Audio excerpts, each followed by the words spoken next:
وهذا العرب كبورين فيها كيحضرونا كيمنعونا من البني كيهدموا لنا ديورنا تاعها بالقوه العموميه كيمنعونا من تاسيس جمعيات. انا شخصيا مانعني من جمعيه مانعني من تعاونيه.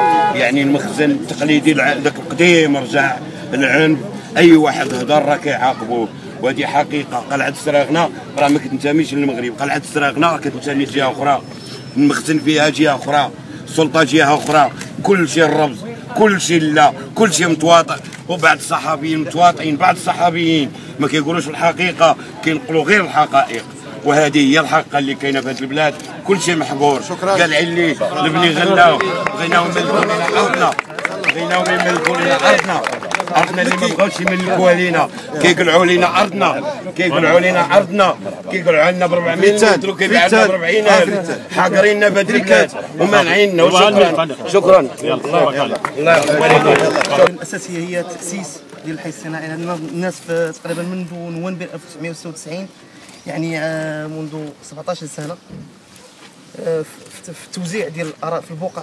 التوزيع ديال البقع كان حيث استفاد مجموعه من الاقطاعيين واصحاب الاموال من هذه البقع من البقع الاستراتيجيه ولاو هما تيكريو لهاد الناس هاد الحرفيين هادو. هذا كاين النقطه الثانيه النقطه ديال البنيه التحتيه كما عاينتم.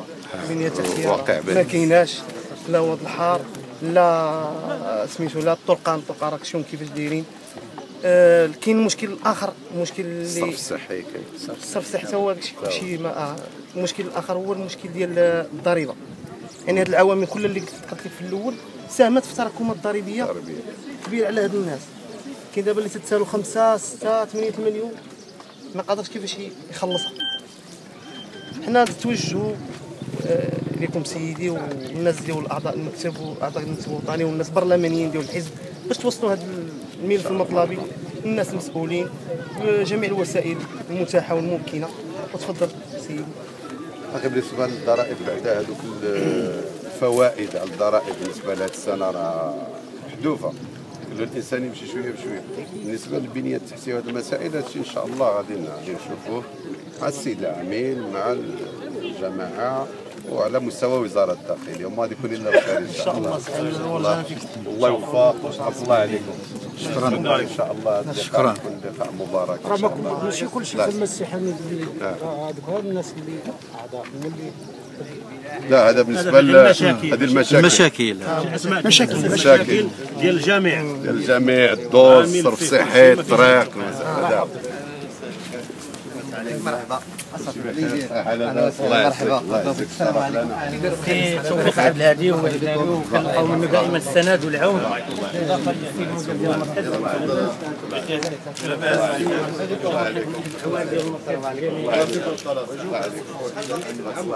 كلشي بخير في امان الله. الله يحفظكم في امان الله. واحده غير دايزين شويه.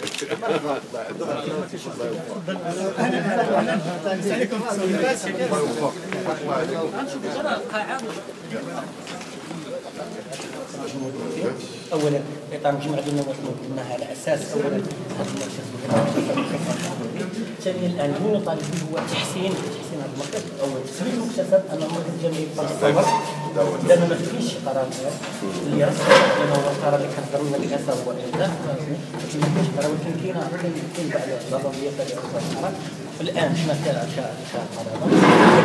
ما عندناش كتابه بتاتا يعني المراجع ما كاينينش غير اطار اساسي دا ولا الاخوان اللي كتكون يعني مجمل الكتب كتكون رقميه في البي دي اف. هذا النقطه الثانيه لان ما كنشوفوش في النقطه الثانيه ما كاينش مسجد حتى في المرافق الصحيه لان الان كيقول لك حدا المركز الاشاره ما عندوش ميزانيه بحال ما اعترفش بالرئاسه ديال القضاء، ما عندوش ميزانيه. حيت دابا بحال الاخوان الان كاتحنا على الاقل باش جينا نفضل هذه السنه هذه حركنا الجمهوريه باعتبار لاننا غنظموا مجموعه ديال الانشطه وخلقنا فريق ديال هذا الفريق يعني لوجيستيك الاخوان هذه الاخوان ديال السيد العميد اللي مشكورا يعني من عنده من مالو خاص شويات دبرنا عليهم غير من عند المؤسسات التعليميه على اساس نمشيو والحمد لله.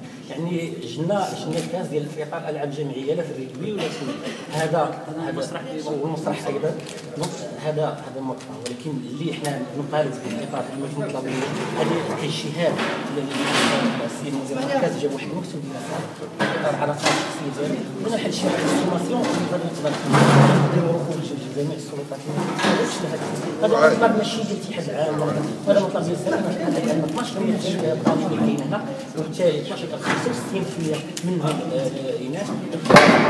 الحضر الجامعي اللي كان في مراكش اللي كايناش ديال الطالبان ما كاينش قال احنا ولكن حل الاشكال حل ماشي اشكال كثير. الاغلبيه ديال الساكنه المتقاعدين في الفلاحين حتى الامكانيه ديال تصوري معاك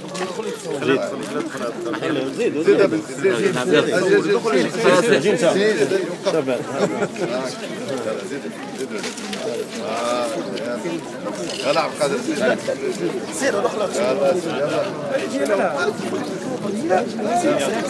سير عايزين يلا